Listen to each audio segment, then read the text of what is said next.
everybody, 6-Speed Dakota here, and today I finally get to fix the old busted up Wolverine. This is my 350 Wolverine, air-cooled, and my sister's friend smashed it into a tree stump.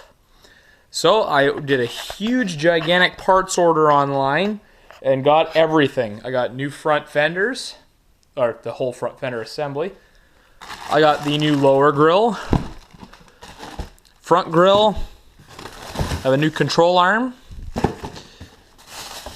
couple of little things, couple of grommets, the two headlight rings, the headlight bracket,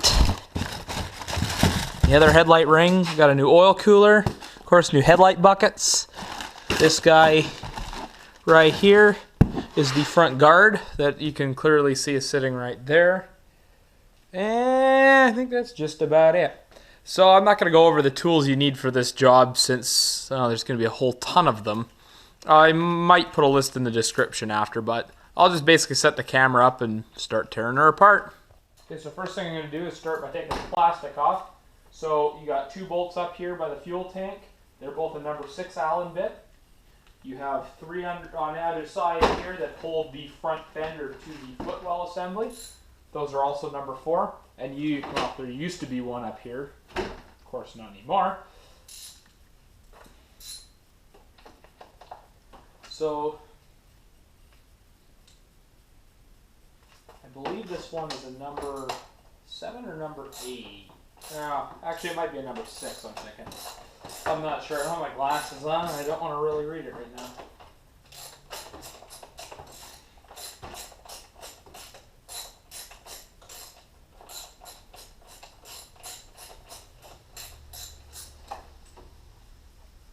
Save all your bolts, because unless you order the bolts separately, nothing comes with any bolts.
Okay, so now that we're done all the bolts, this thing is loose, but it won't come off because of this fuel tank skid plate.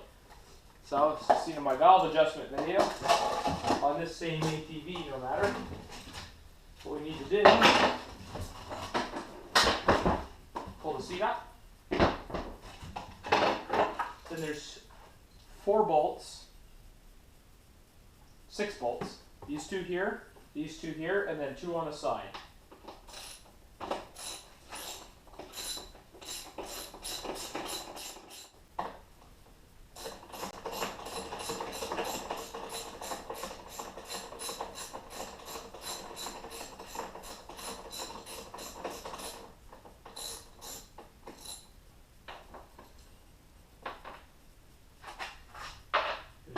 So in order to get the tank off, what I like to do, pull in the ignition switch housing, that just hangs on there.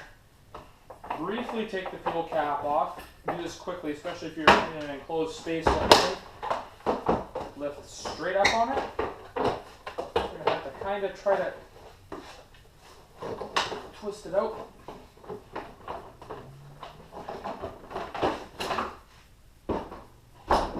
That guy right there. Where I put my fuel cap. Quickly put the fuel cap back on. So now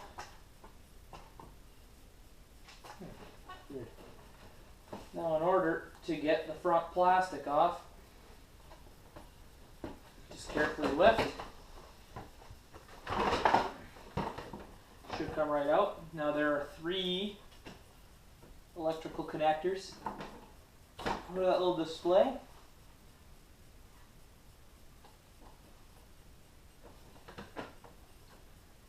I hope I can get them out.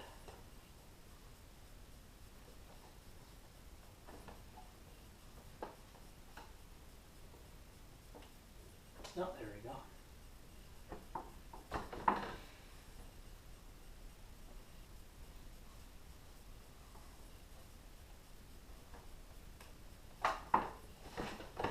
And this whole front plastic comes right off. And we got a naked Wolverine. As you can see here, this guy here only goes on one way. You got a male connector, a female connector, and then a 2-pin plug here. So you cannot mess it up. Now this guy pulls out simply by pushing these tabs in. And this whole guy just pops right out like that. And there we go. This guy is going bye-bye. Okay, so now what we got to do is we're going to have to, I see that we're probably going to have to take the headlights off next. Don't throw this away with it, by the way. This is a 10 mil wrench. Now, here's the headlight connector right here. You know, if you're in the same situation, make sure you save these grommets or order new ones, because those are very important.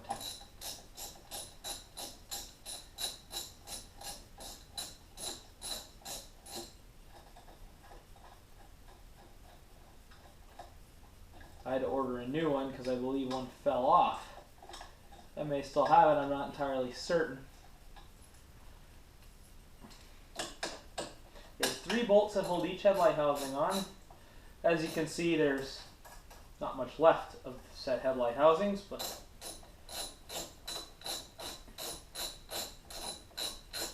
in case anybody was wondering, she was alright. She's quite dazed when she hit the thing. Somehow the trail just curved slightly and she managed to go straight. So obviously the "oh, I've ridden these things before" spiel that I've gotten many times obviously did not apply. There we go.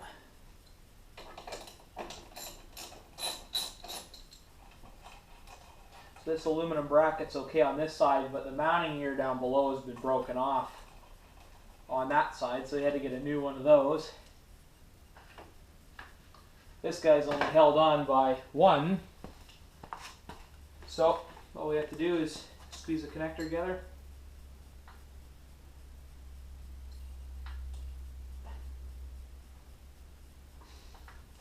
Somehow.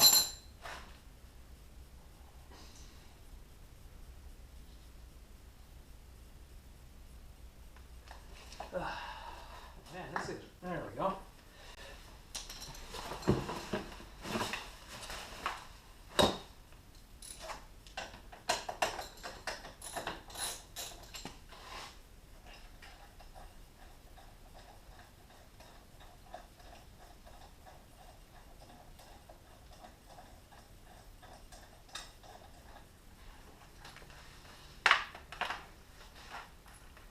Again, save the bolts and the grommets.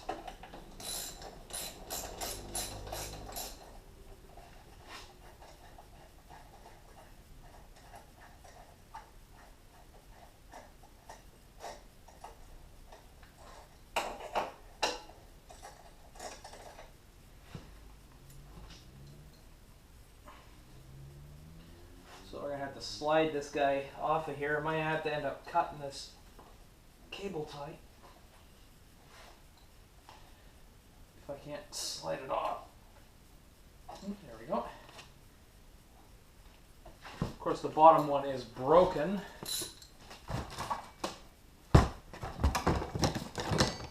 There it is right there. So again, I'm going to take that off. Save this guy. This bracket's aluminum, but it's a lot less expensive than I originally thought. Lucky me, I guess. There we go.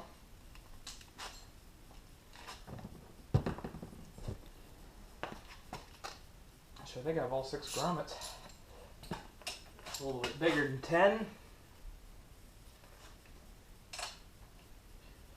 This guy's actually a 12.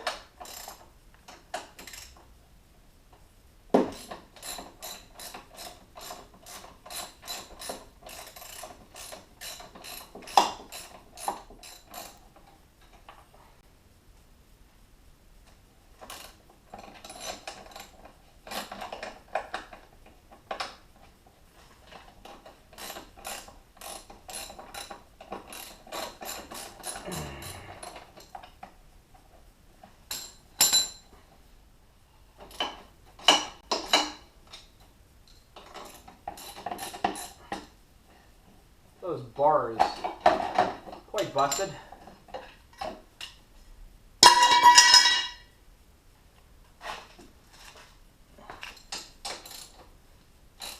People think that these things aren't very strong, and that's the whole point. They're designed to absorb the impact rather than bending the frame, which is exactly what this thing did. Unfortunately, it ended up bending the control arm anyway.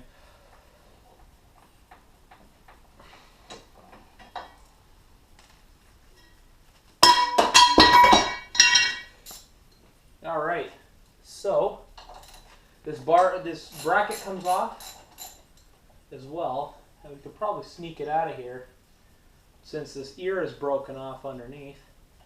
We do have to replace the oil cooler anyway.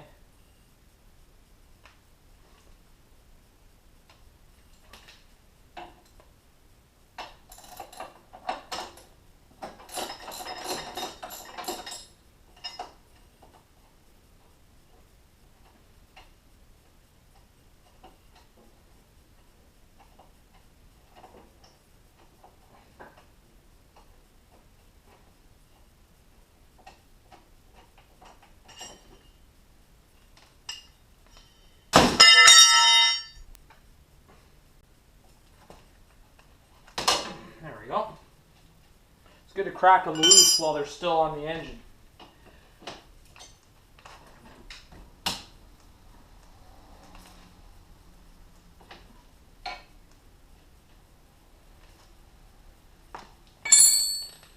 Now there are 2 10mm bolts on the top and 2 on the bottom.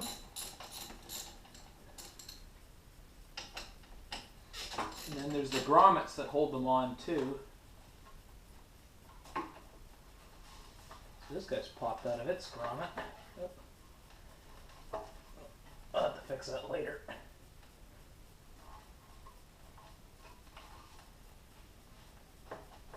There we go.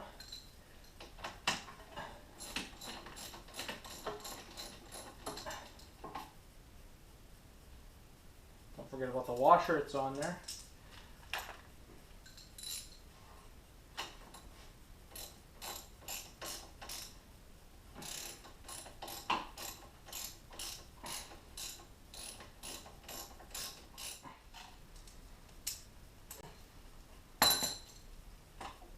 So now there's one connector back here for the fan.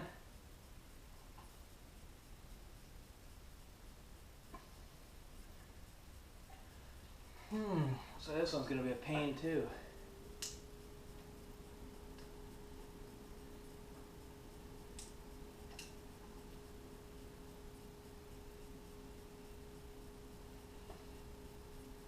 There we go. Gently tip this thing down. I'm going to try not to stress that line too much.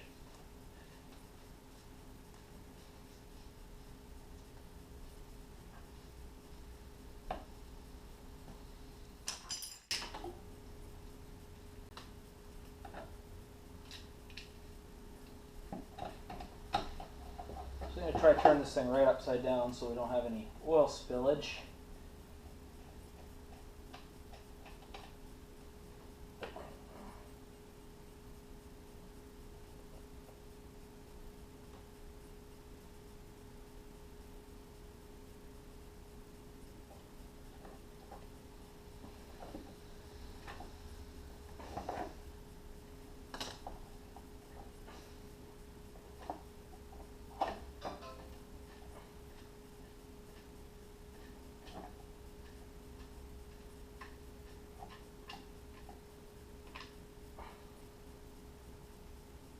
Oh yeah, this thing's chock full of oil.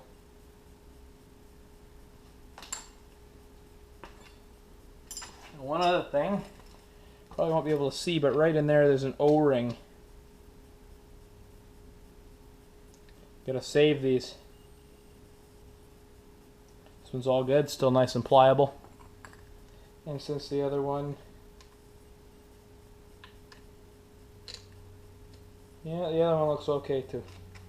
So do not forget those. Those are very, very important. Let me go grab my oil pan.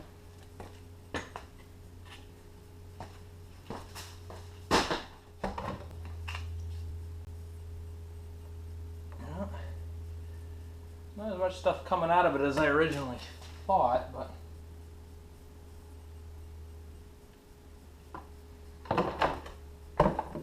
either way, there are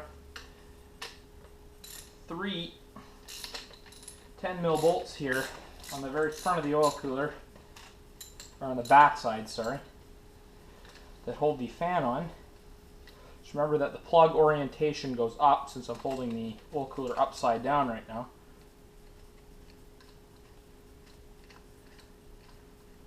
Now again, you're probably going to have to save these grommets and these speed nuts, so don't lose them. Now, I'm not going to toss this thing across the garage because it's all full of oil.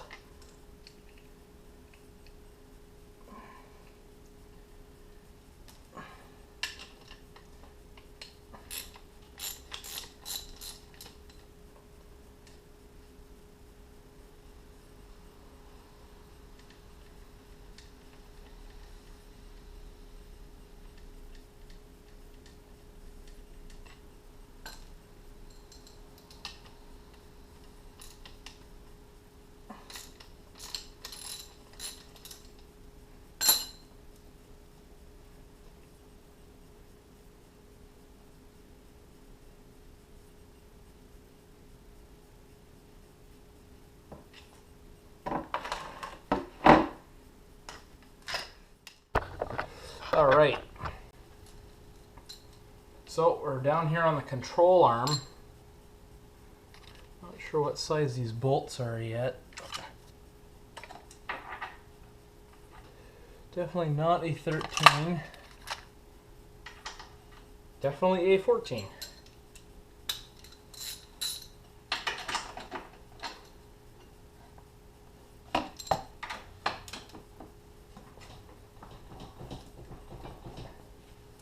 Definitely need a wrench. Okay, so it's 17 on the back side. Now before I get too crazy, you can see right here how that's pushed backward. Now that one looks pretty much normal. Doesn't take much to bend one of these. So what I'm going to start by doing is we're going to crack these big bolts loose.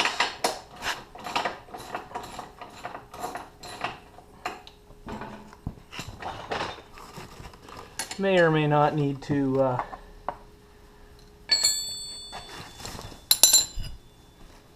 take the wheel off. I don't believe that we do. Although my wrench here is a little bit too big, but first we gotta get that cotter pin out.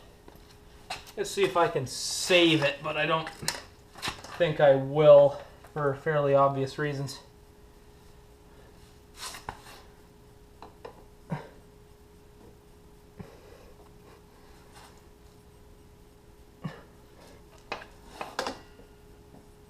It is possible to change these things with the wheel on. I just don't want to take the wheel off.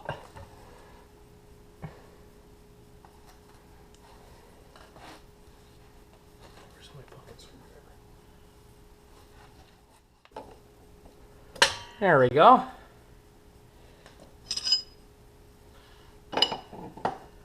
This nut is a 20mm. I'm actually trying to turn it the wrong way.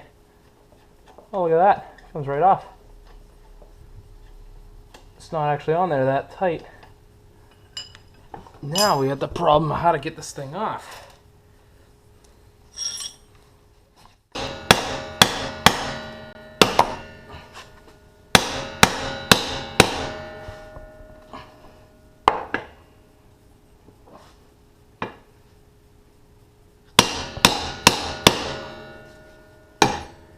There we go.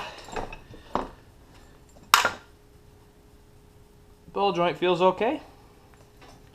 So now I can move on to taking off the big bolts and hold these things on. Now the trick is not to hit the ball joint or the knuckle. In this case, you got to hit what the ball joint goes through, because this is a tapered shaft. A lot of times the ball joint's actually in the control arm,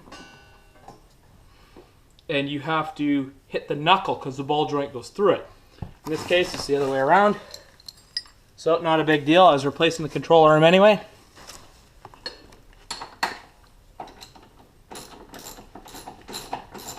Again, it doesn't take much to bend one of these.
I move my jack, and there we go.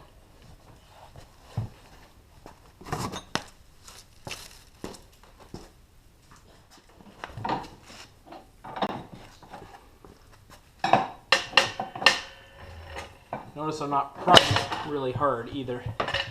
So there is our old control arm. Saving yourself a few bucks by not getting new bushings is a bad idea. I actually had to cut the control arm to pry the bushing out. So now that I got the bushing out, I'll show you how I get the new ones in. Alright, so as you can see, we're in my trusty vise. Yeah, I know it's not bolted down or anything. I have yet to get around to that. What you're going to do is going to take a little bit of grease. Put it in the control arm. You're going to be very careful not to hammer it or anything like that, or to hurt it. So what we're going to do is we're going to take the bushing, we're going to place it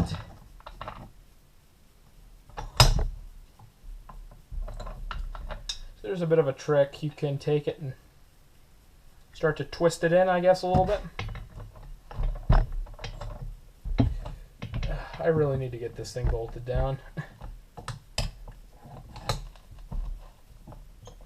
So as you can see, it'll slowly squeeze its way in.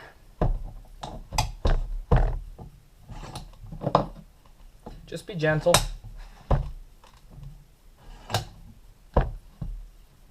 Now there's going to become a point where it's going to stop. So now, I'm going to loosen the vise way off, and we're going to put a big socket the end of it, because the other jaw on the vise is preventing it from coming all the way out.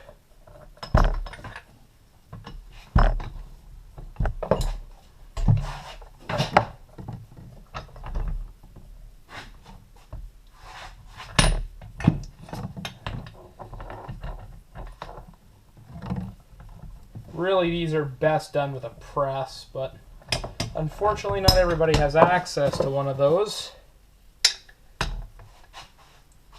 And the vise makes a pretty good mini arbor press.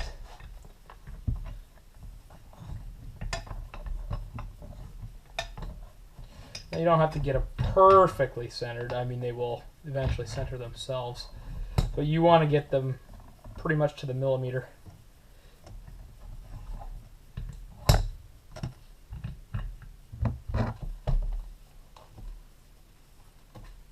Okay, so we're going to tighten.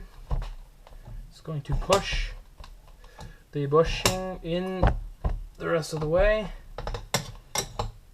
I need to go a little bit more once you start seeing the edge kind of squish a little bit, but look at that, perfectly installed bushing. I'm going to wipe the grease off here, and we'll continue back over on the four-wheeler. So installation is basically a reverse of the removal. Now remember, when you install these things, make sure that this little dished area faces upwards.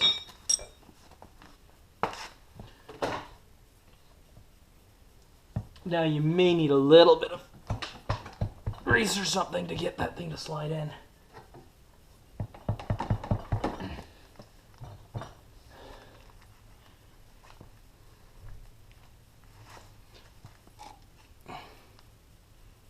So I'm going to put a little bit of grease on the bolt to help it slide in, and that'll help everything slide smoothly. Now the way that these bolts go is they go in towards the center.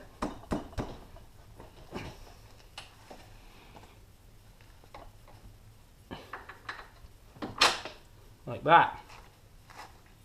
And we'll do the other one.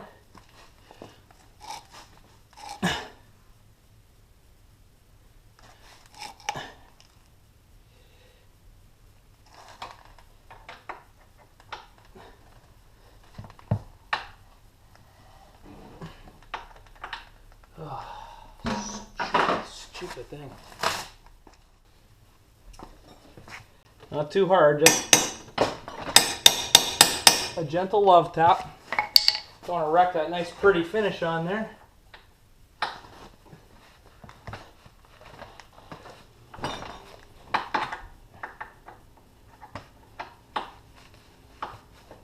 There we go.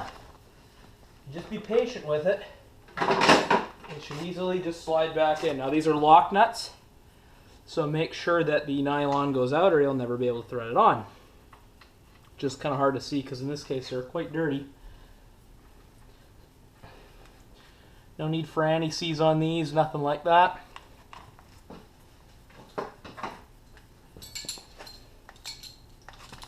Set the ratchet in tighten mode. Yep.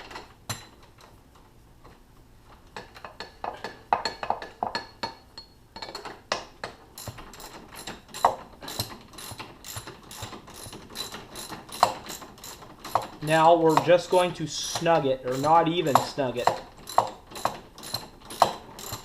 We're going to tighten it. There's quite a few threads in here, so once again be patient. And just as it starts to squeeze the control arm, leave it so that you can still spin it a little bit. Just like that. And the reason we do this is so that it doesn't bind up the bushing when it's all the way down, because you're going to have a tough time getting it back into the ball joint. But not only that, is you put the bushing in a bind and it will never ride or wear properly. So we're going to wait till it's got all the weight sitting back down on it before we actually tighten these up nice and snug.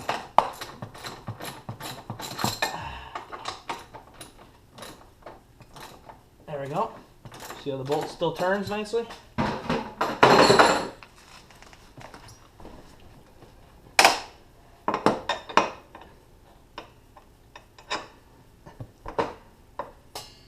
There we go. And now we're going to put the massive castellated lock nut on there. If I can find where I put it.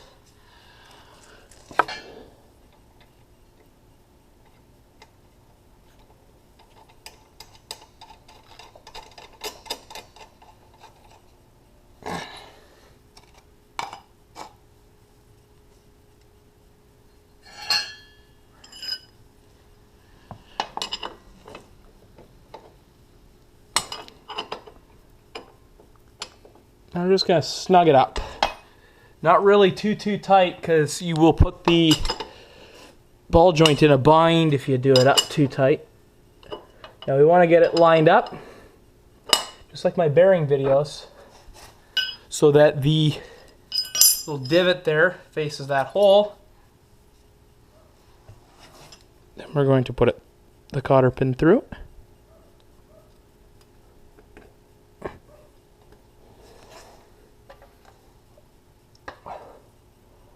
Put it in upside down.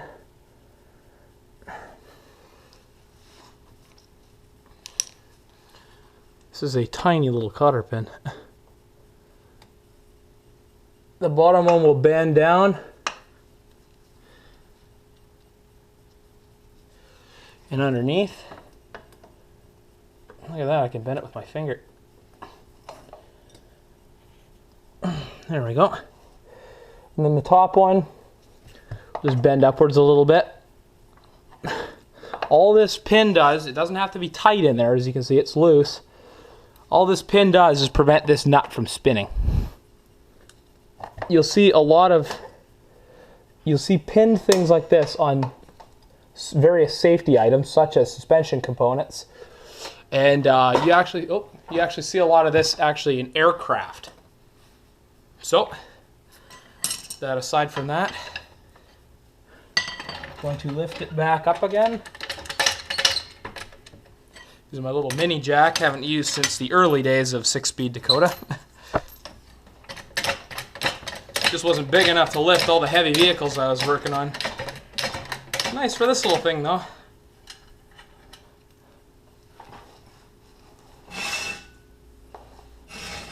Make sure you get the jack stand right out of there, because this thing sits kind of low compared to what a regular vehicle sits at.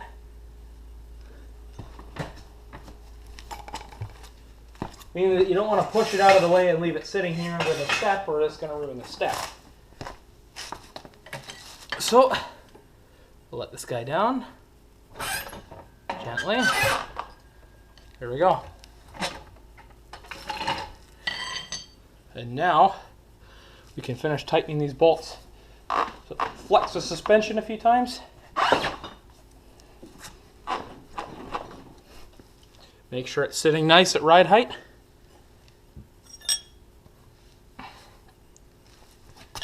And now we're going to take our ratchet and our wrench.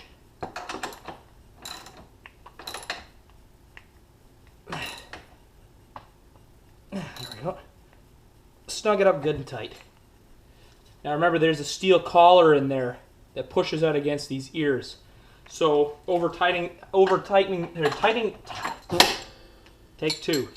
them is not going to put that bushing in a bind. Over tightening them will. But remember, this holds the suspension together, so you don't want it to be too loose. You just want it to be good and tight. Look at that. All done. Now let's put the bracket back on that holds the lights on. Alright, this guy here is called the headlight stay, of all things. This is an actual genuine Yamaha part that I got. All of these are.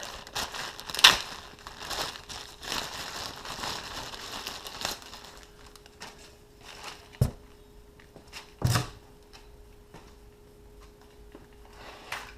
we go. Sits underneath here.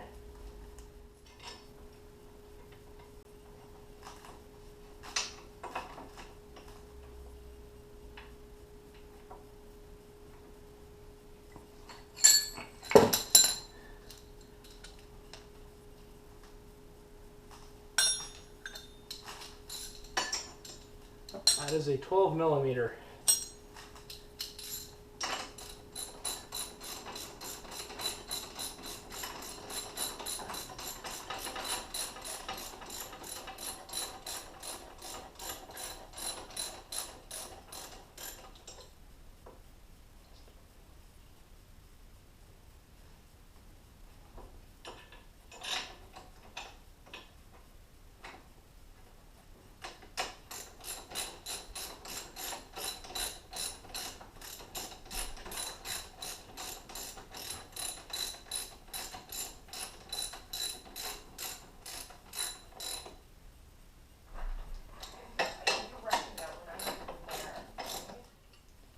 So yeah, push the centers out,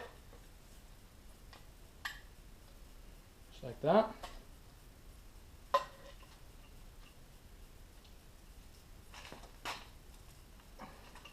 And then pretty much you can almost move it with your finger.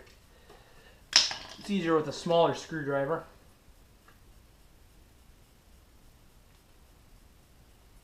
Push these grommets through, pop them out just like that. Now these little speed nuts, there's actually a little retaining clip here. You get your screwdriver on and pull up on. They should just pop right off. So pull up on them.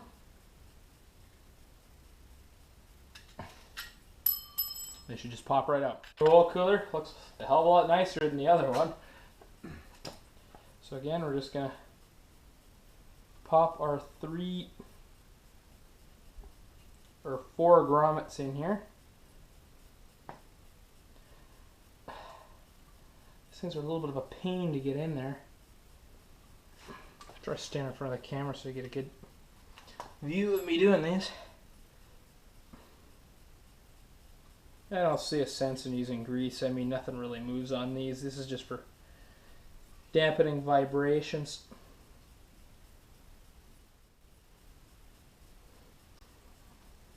Alright, now what we're going to do is we're going to push these little steel collars through them. And again, a little bit of grease might make these slide a little bit smoother. It's all about, you don't want to get all dirty doing this, because the next step's going to be a little bit messy. Okay, so in order to get these clips in, these little nutsert clips, you basically put them so that this little flared end here with the threads is facing the front of the engine, or the front of the vehicle, the ATV. They just clip right in place. Don't do what I did, put them on backwards. So now it's time to put the fan back on. You could put the fan on upside down. The only thing is it's going to be a pain to get that connector back in. Oops, that's the wrong bolt.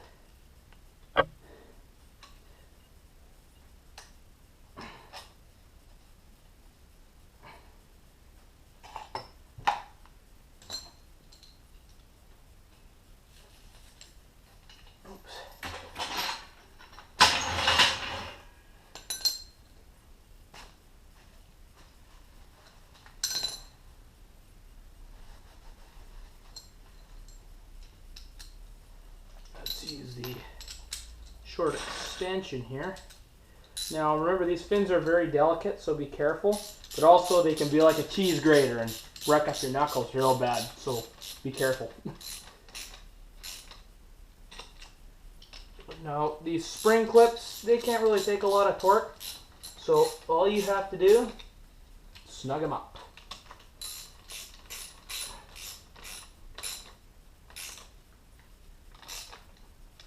There we go. So now we're going to put our oil O-rings back on our oil lines.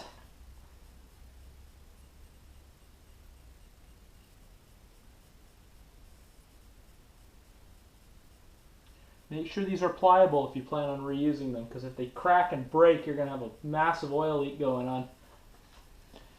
Now the reason I replaced this cooler is really because a damaged cooler, if it sprung a leak out on the trail and nobody noticed, would seize up the motor, because that's pressure oiling going through there. What I'm going to do is I'm just going to put a dab of oil on the O-rings. Again, overkill's better than underkill.